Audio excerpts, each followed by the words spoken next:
Hello, viewers. Today is Monday, June 30th, 2025. Today we are going to discuss about the evolution of Test cricket over the years. And we have with us Mr. S.N. Sukumar.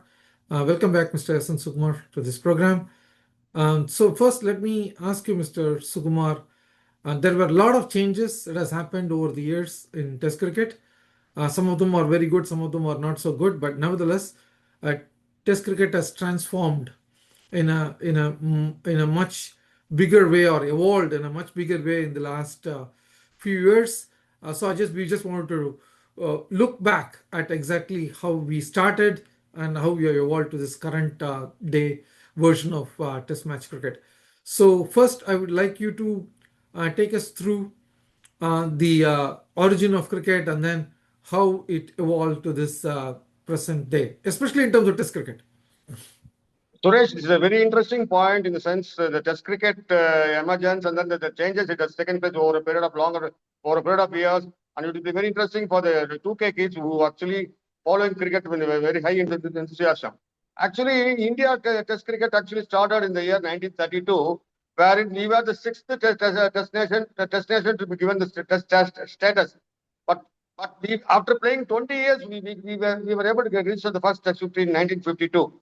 And thereafter, there were a lot of changes, especially with respect to the format. Up until 1970, there was one day in between the third and fourth day rest day. So in order to recoup and then refresh the minds of the players and also give rest to the players. Then thereafter, rest day was there until up till 1970, and thereafter actually it was given the option of playing with rest day to the bilateral teams. Both the sides can have a determined at the start of series. So in these changes, the format itself is taken some change. Nowadays, actually, we are playing without a rest day because due to a lot of reasons, due to lack of the days in the calendar. Then this is the one main reform. And thereafter, there was one more thing is the coverage of wickets. Those days, that is in the, up to around 70s or 70 mid 70s, the wickets were not covered. In the sense, the wicket from the popping greens to popping greens were not covered overnight. But that has given a lot of troubles even for the preparators in the sense the curators actually had a long time to make the game wicket damage the wicket fit for the play.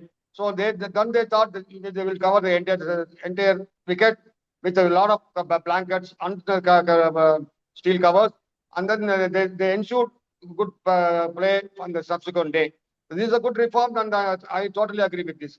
But there was one more thing also. That is the sense number of overs done were not uniform. In the sense there was no mandate on the bowling side captain to field bowls certain overs, but a number of specified overs.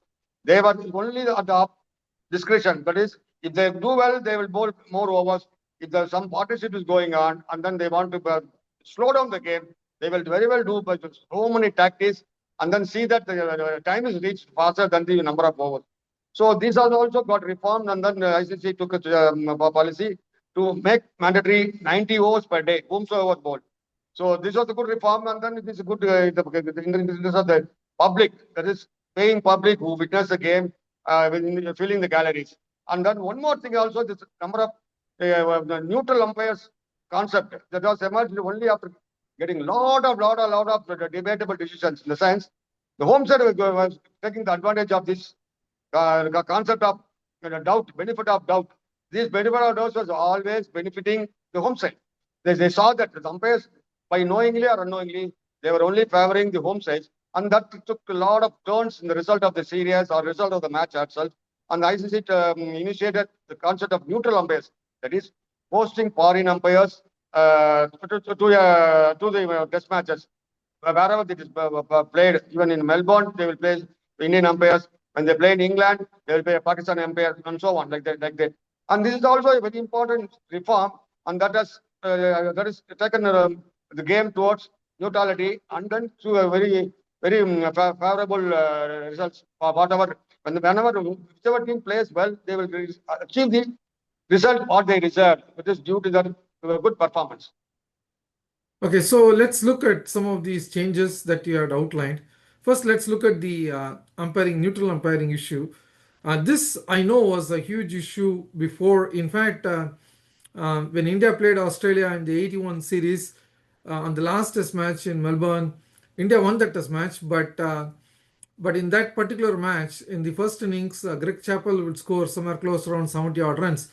But according to the Indian team, he was out the very first ball when he faced Kapil Dev. He was out leg before, according to the Indian team. He went on to score 70 odd runs. And then in the second innings, he got out to the very first ball to Carson Gavri. So the Indian team came out and said that according to the Indian team, he got a king pair. So that series had got a lot of questionable decisions which favored the home side. And that's one example I can cite. And then there were a lot of examples during the early 90s when Pakistan toured West Indies. And the West Indies local umpires did not give a lot of the LBW decisions in favor of the Pakistani bowlers. And in fact, Wasim Akram and Waqar Yunus said that basically we are playing against the 13 players on the West Indies side. So that's another example. And then there were also some instances when India played Pakistan in Pakistan. Then there were a lot of questions about the LBW decisions, and then there were some accusations on ball tampering and whatnot. So from from the introduction of neutral umpires perspective, I think things have moved in a better direction for Test cricket, where the umpires' decisions are not questioned anymore in terms of being biased towards the home country. So that is a healthy thing in my view. What do you think? And definitely, initiates of neutral umpires and then posting foreign umpires don't have any interest over the test match being played on a foreign nation for them. It is a very good, healthy one with the interest of the game. And it also persisted. There is no murmur thereafter. No, there was no murmur of any doubtful decisions made by the umpires, and they were all being accepted. We were made to accept those doubtful decisions. But when some countrymen of home side standing no, then there will be a lot of that is the discussion, deliberations, and always there will be suspicion on the decisions made by the umpires standing at the field. It is actually only the Pakistanis, Mr. Imran Khan initiated this initiative, and then he saw that the neutral umpires were posted even for his home test series. Thereafter, that was a very good move by the Pakistani captain then. It stood for a very long time, and now that it is being replaced by technology as well. So we are getting that is correct decision to the very highest level of 95% nowadays. Those things Okay. are very good for the reform. Okay. Very good reform So for we the development of the game. Yeah, so we both agree that it's a good reform. Then let's look at the coverage of the wickets overnight. So this is where I think I have some slightly differing opinion here, because when they did not cover the wicket during those days, I always felt that there was enough juice in the wicket for the bowlers to exploit in the first session. But now by covering the wickets, we are actually trying to make it a little bit more batsman friendly, because the wicket doesn't have, especially if you have a wicket in subcontinent conditions, right, where there is not much of grass on the wicket, and you cover the wicket overnight, and you basically make it so batsman friendly, and people are going to score more runs, and the bowlers are going to toil hard. So do you think that the coverage of wickets or the non-coverage of wickets during those days is actually a good thing, and covering the wickets now um, actually takes that little bit of extra advantage that the bowlers had away from them? See, Suresh, covering of wickets actually two advantages for the bowling side. Definitely for the first 90 minutes or 120 minutes, it will have, because the wicket was covered and it has got soaking. That is the underneath moisture is not allowed to come up. It will be just stagnated or impregnated over the top of the covers or bottom of the covers.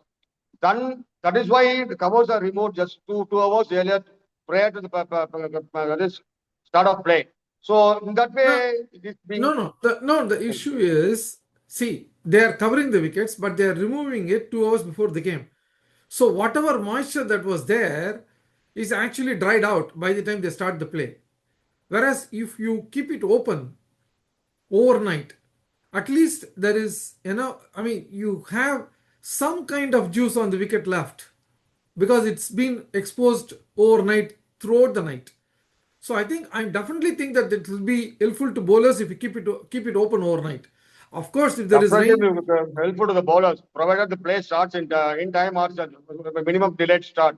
See, when you open it, you are putting that is you are only making the wicket totally open, and then when it's a heavy rain and all overnight, I don't think you can have the yeah, but you manpower can or have a whatever. groundsman. You can have a groundsman wait. I mean, stay at the ground and decide to close the wicket when when there is rain. Because nowadays, cricket. I mean, if you look at cricket, there are like 60 people in a team, so there is always enough people, groundsmen, and all that because of the money involved in cricket.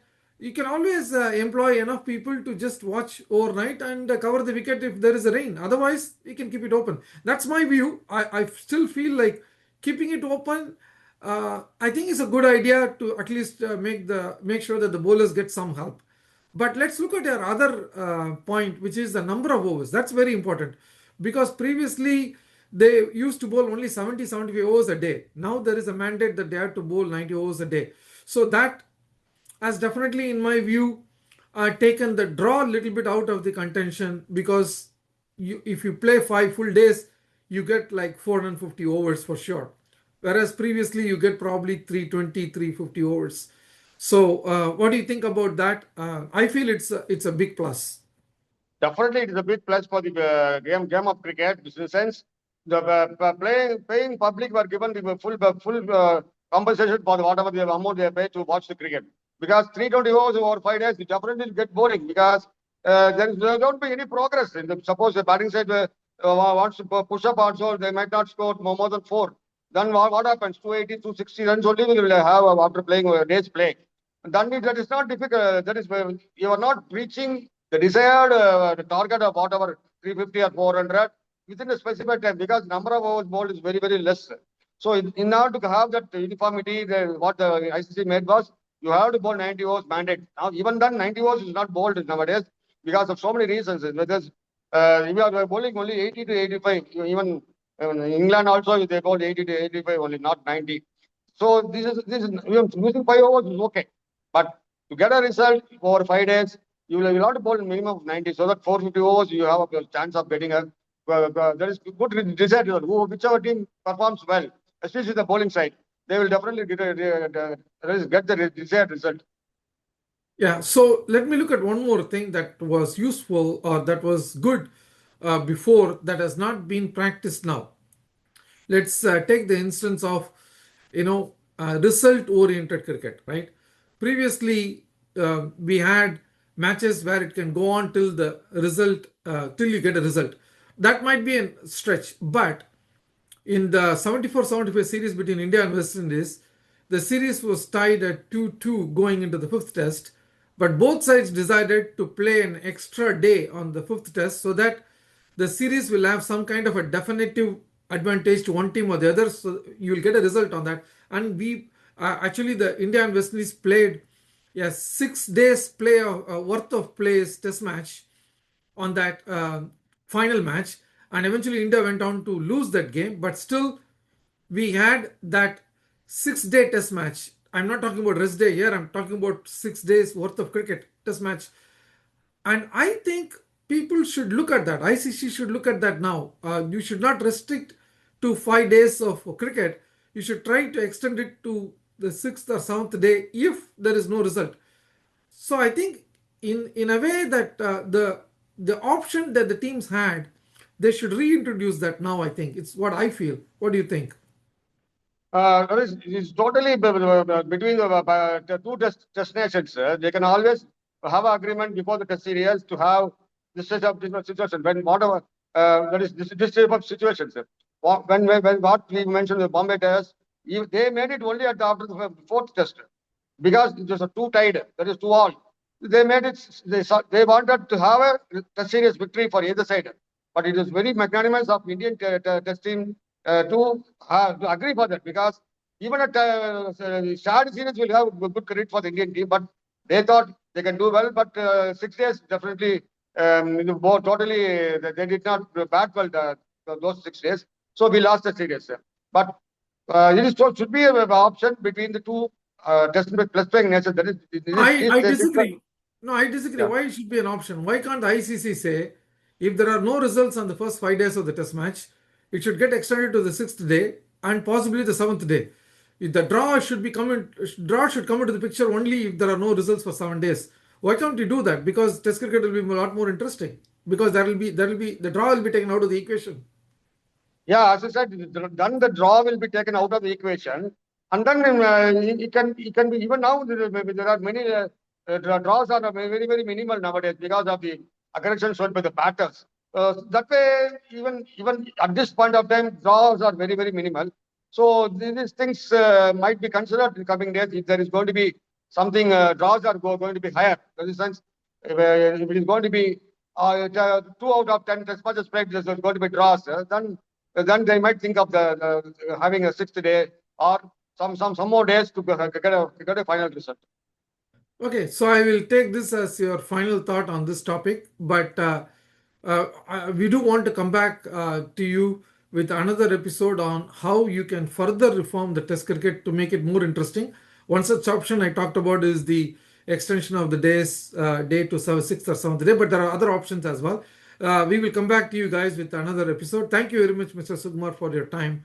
And that's it Tha- from us. Go Thank you, ahead. Suresh. Thank you. It's a very nice subject we spoke on. That's it from us today. We will come back to you with another episode shortly. Till then, take care.